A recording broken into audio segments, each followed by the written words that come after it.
The following is a Live the Dream Media production. Welcome to Conversations with Ed. Please make sure to subscribe and share. Welcome back, everybody, and welcome back to another Conversations with Ed. And my guest today is a very good friend of mine that I've known for many years, Dr. Sylvia Lee. Most of this conversation will be Sylvia and Ed. We have known each other for a long time. Sylvia, give me a kind of a Reader Digest background on where you were born here in the Tucson region and stuff, and kind of how you got to where you are today. Thank you. First of all, Ed and Mayor Honea, I'm so pleased to be here. Thank you for the invitation. I am a Tucson native, and my Reader's Digest story is that I was raised by a single mom, and I'm an only child. My mom was a Pima County Health Department nurse for 42 years, and I'm very honored to say she never called in sick one day. It's that greatest generation that believed in really hard work. And she followed in the footsteps of her aunt, Teresa Lee, and the Pima County Health Department named a clinic after Teresa Lee in the Midvale Park area. So we have a very long history of service, my family does, to this county. And but when I graduated in the 70s from Catalina High School, my mother had always said, "Sylvia, you're going to college. You're going to college." So when I graduated, the U of A was kind of the only choice at that time, and it was kind of known I was going to go there because Pima was fairly new. Pima started in '68, but the West Campus wasn't built till the early '70s. And so I went to U of A, and in those days, they didn't have an orientation, and they didn't do any testing of your skills in math and English, and so they just put you in these classes, and I bombed out my first semester, and I told my mother, I said, I'm not college material. I'm going to have to go to work. And she said, well, Pima is new. Give it a try. I've heard good things. So I did, and I bloomed. I blossomed because they tested me, and I needed developmental writing and math because I only had geometry in high school. Back in those days, that's all you needed. And I ended up doing really well at Pima, and the faculty were fantastic, and they wanted you to succeed. And I transferred to U of A, finished my degree in psychology, and then got my master's in counseling. And the University of Arizona offered me a job to be a recruiter in Phoenix. So that was my very first higher education job, and I loved it, and I decided that's going to be my career. So I worked for the Maricopa colleges, Rio Salado and Estrella Mountain, and I decided I needed my PhD, and I went to ASU and got my doctorate, and the rest is history. I ended up working 30 years in higher ed. Eventually, I became the president at Pima Community College. I was a dean first and then a president at Northwest Campus, and that's where I met you, Ed. Mm-hmm. And that was probably the best time of my life, and we've been friends ever since. Wow. Well, I tell everybody that Sylvia helped me. I went to her, and I said, Sylvia, I've got 80 or 90 college credits, but I don't have a degree. And she said, I'm going to help you out. So she had a lady from your staff, and I can't remember her name. Very nice lady. Suzanne Disjardins. Did the research and everything, and she called me and said, Ed, I got good news and bad news. And I said, okay, I'll take the good news first. Well, you got plenty of credits to graduate. Had the English, the math, the science, the everything else. But you have to take Introduction to Computers at Pima to graduate. So I was 62 years old, and I took the class with a bunch of 18, 19, and 20-year-old young men and women. Yeah. And you know what? I was kind of a little bit kind of leery at first. Those kids were so good to me. I was like the class grandpa or something. And they all helped me with stuff, and I ended up getting an A in the class, and I ended up getting my degree. So thank you very much. Wow, it was all you.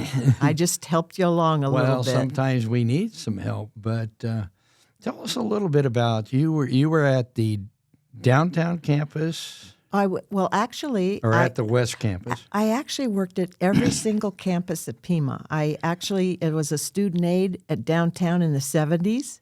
Then I was a dean at students at West, Desert Vista, and Northwest. That's where I got my start at Northwest. And then I was the dean of instruction at East, and then eventually I became president at Northwest and Community Campus. And so I decided to retire early and run for the Pima Community College Board of Governors because there were some things happening at that time that I really, there was a movement by the then chancellor, before Lee Lambert, the former chancellor, to change admission standards to make it harder for individuals to actually go to Pima, which is not what a community college is all about. Right. Community colleges around the country are open-door institutions, so anybody can come and get an education. And that's the most important thing, I think, in this country, because everybody is welcome. And so I ran for the board. I won, and it was a 6-year term. And then in 2018, I finished up and retired. And then I saw that Supervisor Sharon Bronson, bless her heart, she did 27 years with the county and all the good work she did, and she had an accident and decided it was time for her to step down. So I decided to put my hat in the ring, and along with, I think there were a total of 8 of us, and I was so fortunate to get it. I think part of why I might have been the contender is because I had worked with District 3 as a Pima Community College board member, and Marana, as you know, is in District 3. Right. And I also said at that time, which I am going to keep to, is I'm not going to run for the permanent position in November of 24, that it'll be open and competitive with, whoever's out there, and not sometimes if you're an incumbent, like if this year I was going to run in 24, everybody sees my name. So I become an incumbent. And, for 27 years, Sharon was the incumbent. And, she did a fantastic job. But this November, it's going to give everybody a fair shot. And the voters are going to decide who they want. I really appreciate you doing that. And you had even called me before they actually made the selection. I did. And which I really appreciated with. I said, life's built on relationships, and even my staff do you know this Dr. Sylvia Lee? I said, yeah, for about 25 or 30 years, but it was really interesting. So you're going to be on the board for about a year. Yes.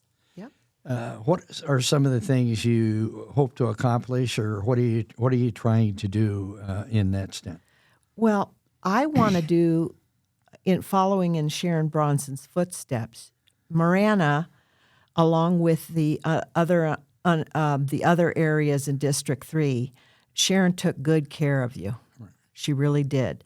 So an example was when the food bank pulled out of Marana, you called Sharon up and she took care of it. Right. So the food bank here at Marana is getting 100 this spring, but also for next year 200. So I think she really cared about Marana, and I do too.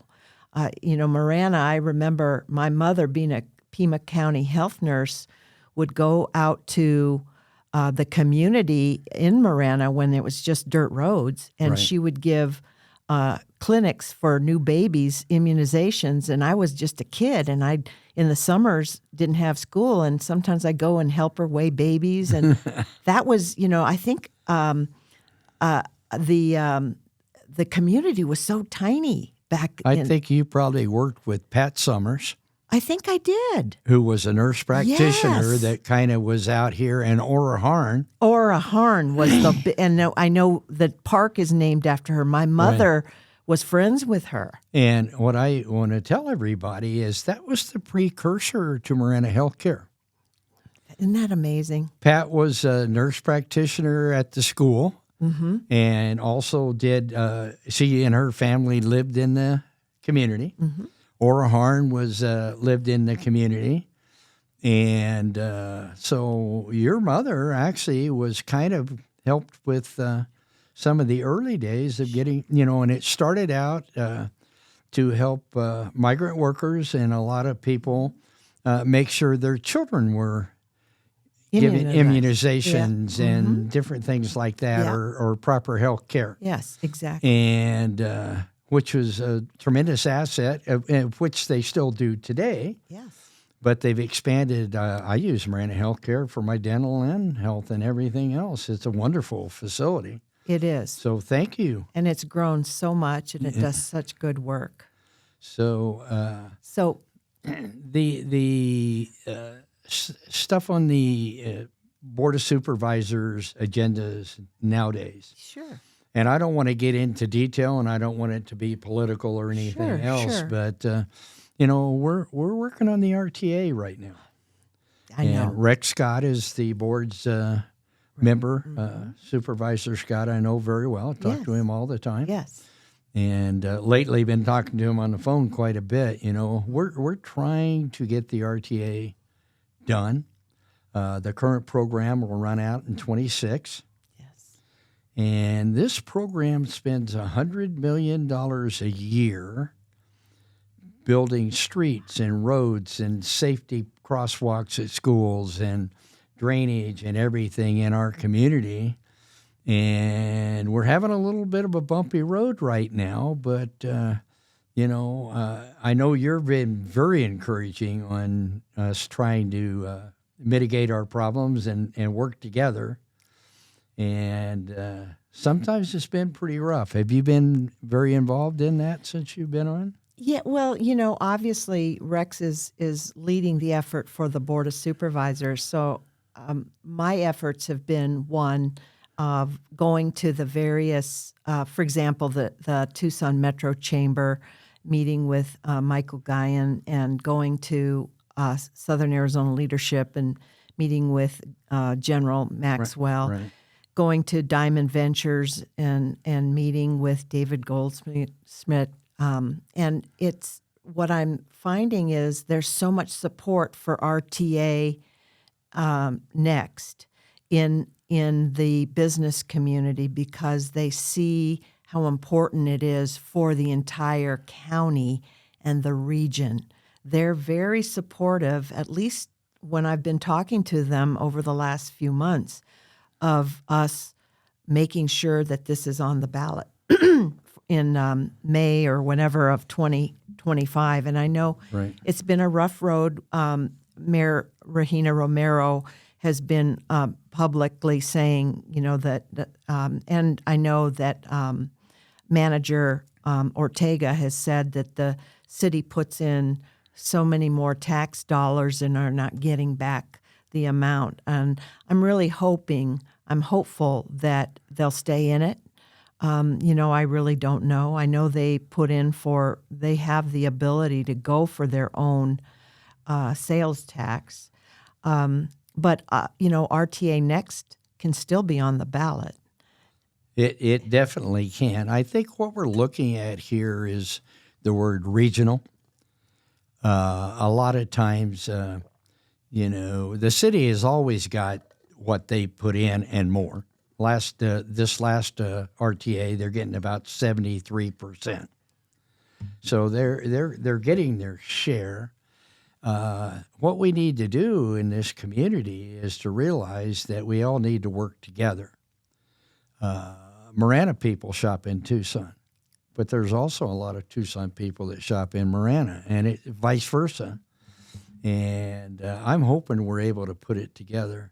Let's talk about a few other things like flood control and different things that we're trying to work with Pima County.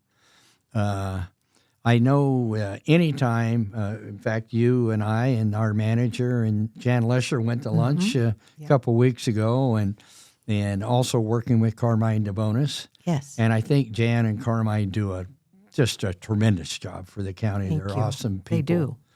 Is Absolutely. we've got to figure out ways to work together. And I don't care if it's on the trail system, which we're building an underpass at the Cal Portland now on the River Walk. And that is so exciting.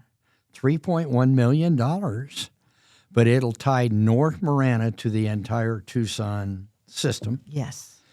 for bicyclists or hikers or walkers, and the safety and everything like that. It's going to be absolutely awesome. It will. So I know that you are cooperating to try to help it to where the county and the town can work together on projects. Have you been involved in that very much since you've been on? No, that project was, correct me if I'm wrong, it was already in the works before I came on board. Right. I mean, I think it was solidified already when I came on board in December. Is that correct? That's correct. And for people that don't know, it used to be Arizona Portland when we started, and then it was Cal Portland. Yes. And now Cal Portland is owned by a Japanese conglomerate. Oh, I didn't A lot know of people that. don't know that. And in order for us to go underneath their conveyor, which is how they get their ore to be milled and done, we had to go under there. We're building a major underpass under that conveyor belt on the Riverwalk. I think there's 2 20 by 20 culverts that are going under there. And anyway, it's going to be $3 million, but we've been able to work with the county on that. And it's going to benefit everybody. Oh, absolutely. Recreation, safety, and all of that type of stuff. Well, I live in Tucson, Midtown, and I get on the loop, the Chuck Huckleberry Loop, and I'll ride all the way past Portland Cement. And so that is going to be a really nice, because you have to cross there, and there's stop signs now and all that. So that's going to be so nice to get that connected. But I think that's the other thing. Whether you live in Tucson, you live in Marana, you live in Oro Valley, you live, South Tucson, even Sahuarita, a lot of us, we are all over the place. And so that's why, as you said, we are a region. We are together because you can't really separate one from another. And just like the loop, I mean, I live in Tucson, but I go all the way to Marana to Wade McLean Park. Right. Yeah, so I'm really excited that that's going to happen. But I'm also excited, Ed, because, like you said, we've known each other a long time, but you've always been a real team player. You always looked at the big picture for the region, and I very much appreciate that. Well, we're trying to work together, and RTA is one program, transportation, but whether it's flood control, that's Pima County flood control that's worked out of the county, or the food banks working together to try to meet that criteria. What happened is, the regional food bank decided to close the Marana office. They were just going to send a truck out once a month with baskets on it and stuff. And we just said that's not going to work. I called Sharon, and I'm not going to say what Sharon said because the producer here said I'll be thrown off the air if I use it. But Sharon was not happy. And, so we're getting funding for the food bank. Marana's putting money in the food bank. It's the Marana Community Food Bank with the help of the Sahuarita Community Food Bank. Right. It's not a Town of Marana project. Right. We're just a supporter, as the county is. Yes. And to take care of the people around us that need help, whether they be seniors or people that are out of work or whatever, it's a great program. And this food bank also, which we did the ribbon cutting for last week, but has been open since December 1st, in that same building. We bought the amenities and everything there. it's going to have a navigator in there as well. Yes. And Rhonda Pena, who kind of heads that department, I've known Rhonda forever, and Marhava, who works under her as a navigating supervisor, it's not just a hand out, it's a hand up. I love that. We want to bring people in if you need food for your family. Obviously, we want to help you. It's a food bank. Absolutely. But we want to help you fill out resumes. We want to help you do your taxes. We want to help you find a job. And we want to make you self-sustaining. And so it's more than just a food bank. And I know you have been a big supporter of that. You were there at the ribbon cutting, right? And Absolutely. said you would support the $200,000. I think it's $200,000 a year for 3 fiscal years. Yes, and you know, it's the beauty of that. It's in the general fund, so I believe it's going to continue. I really think so. I've talked to a couple of the other supervisors, and Supervisor Hines actually called me, and people that think if you're of different political ilks, he's fairly liberal, I'm fairly conservative, but we all have the same purpose in mind. Yes. We're helping people. Yeah, absolutely.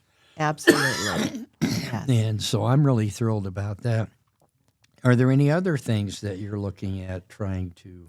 Yeah, one of the things that I wanted to mention that I think could eventually benefit Marana is the county in the last 3 years has put in, just yesterday we approved $6.85 million in affordable housing. And that affordable housing can be in the way of apartment rentals, or it could be in the way of first-time buyers' homes. Mm-hmm. And so what we have been doing is working with local builders that want to invest in our county to have affordable housing. And we are providing some of that, we call it gap funding, so that, and once they sign on, there's a 30-year commitment to keep that affordable. And so I would encourage the builders to look at Marana in working with you all if there's that need and the ability to have land dedicated for affordable housing. And again, we're going to be going out for RFPs. I think we're pretty much done for this fiscal year, but the next fiscal year there will be. And I know, and it's also for renovations. So, for example, if you have an office building that is vacant and it looks like it can be remodeled into perhaps residential structures, that's some of the money goes to that too. So it's real exciting. So I would encourage Marana to take a look at that for the future and see if there is some possibilities there, and I'm happy to work with you on that. Well, we appreciate that. A lot of times, and when you talk affordable housing, sometimes you're talking school teachers and police officers. Absolutely. It's young families. It is. You know, they have a couple kids. They're working as a school teacher or a police officer. You can't get into housing. Oh, or even if you can make the yes. payment, you don't have the down payment or you don't have the Exactly. facility. Mm-hmm.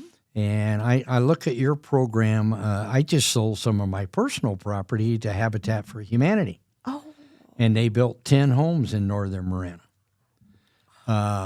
Every one of those homes were female head of household with 1 to 3 children. yeah. But they had to meet criteria. They couldn't have a drug history. Yes. They had to have a job. They had to be good citizens. It was just people that needed a little bit of a start to get in there. And I'll give you an example on that Habitat. I was in the health center at the restaurant part, and some young woman comes up and she says, "Are you Ed Honea?" And I said, "Yes, ma'am." And she gave me a big hug. Well, anytime a young woman comes up and gives an old man a big hug, you're all right. She said, I was one of the recipients. She had a job there at the health center, was doing her best to what she did. And she said, my children and I have a place to live because we bought one of those Habitat houses. Oh, isn't that great? And I said, I almost cried when I was walking out of the building. I didn't want people to think the mayor was a crybaby, but, it kind of touches your heart sometimes. And I know that's what you're trying to do with affordable housing, is a lot of these people are not just using the system. Oh, absolutely. They just need help to be part of the system. Exactly. And Today on, I think it was, there was an interview because of this affordable housing, and I forget, it was one of our local stations had interviewed a single mom. She's on disability. She has a young child, and she actually was homeless because her disability check wasn't enough for her to pay rent. Right. She just moved into an apartment that she can now afford because this was one of the programs that the county helped fund. So, I mean, it's real heartwarming because let's face it, all of us at one time or another, most of us needed help. And I think all of us need help every day. yes. I mean, and it might not be housing, it might be something else, but I mean, we all need to work together. Are there any other programs that you're... Well, actually, I think the thing that I'm most proud of is really the work that was the foundation laid by Sharon Bronson, and the close proximity to her heart for Marana and some of the other unincorporated areas like Ajo and 3 Points. Right. And so I'm trying to continue her legacy. And so I guess I want to encourage any of our listeners, if there's an issue, you can call the office, the District 3 office. You can make sure you go to, it's District 3 at pima.gov, just District 3 at pima.gov, and then there's a form you just fill out, and our staff at our office are so fantastic. They will get back to you that day or the next day. Are they going to talk to Maria at that? They either Jen, Maria, or Anissa, all three. Right. I know Maria. I've dealt with her before. You she was on. have. Well, thank you very much for coming in. Absolutely. Giving people a chance to get to know you a little more personally. I said, you take the titles off of all of us. We're just people that are trying to live a good life and do as much as we can to help the people in our community. So thank you very much for coming. Thank you so much, Ed. Dr. Lee, Sylvia, thank you very much. Thank you so much, Ed. Mayor Honea.